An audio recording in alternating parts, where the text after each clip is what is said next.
मला सांगा, तुम्ही मुंबईमध्ये राहून अंबरनाथचं हे प्राचीन शिव मंदिर पाहिलंत का? चला तर मग आज आपण हे शिव मंदिर पाहूयात. तर नमस्कार मंडळींनो, मी कोकणातला ओमकार समाज लिहून अंबरनाथ स्टेशन पासून रिक्षामध्ये बसून मी पोहोचलो मंदिराच्या प्रवेशद्वाराजवळ. मग पुढे 2 मिनिटाचं अंतर चालून मंदिराच्या आवारात आलो. मंदिरात विविध प्रकारच्या लहान मोठ्या अशा हजारो देवी देवतांच्या मूर्त्या असून शिल्पकला आणि वस्तुकला यांचा सुरेख संगम पाहायला मिळतो. त्यातील शिवलिंग अमृतेश्वर म्हणून ओळखले जाते.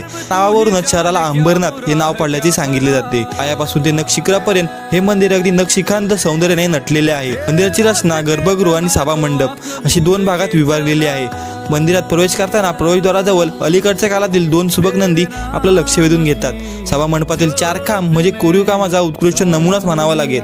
इतकंच नव्हे तर मंदिराची प्रदक्षिणा करताना मंदिराचे भव्यपण लक्षात येते. काळात कोरलेल्या या मूर्तीतून त्या काळाची आभूषणे आणि वेशभूषा साकारलेल्या आहेत. मात्र त्यातील काही मूर्तींची काळाच्या ओघात झीज झाली आहे. मुंबई पुण्यापासून असलेलं हे शिव मंदिर शिल्पकलेचा एक अद्भुत नमुनाच म्हणावा लागेल. तर मग ह्या मंदिरास भेट द्यायला कधी येत आहे? समाज लिहून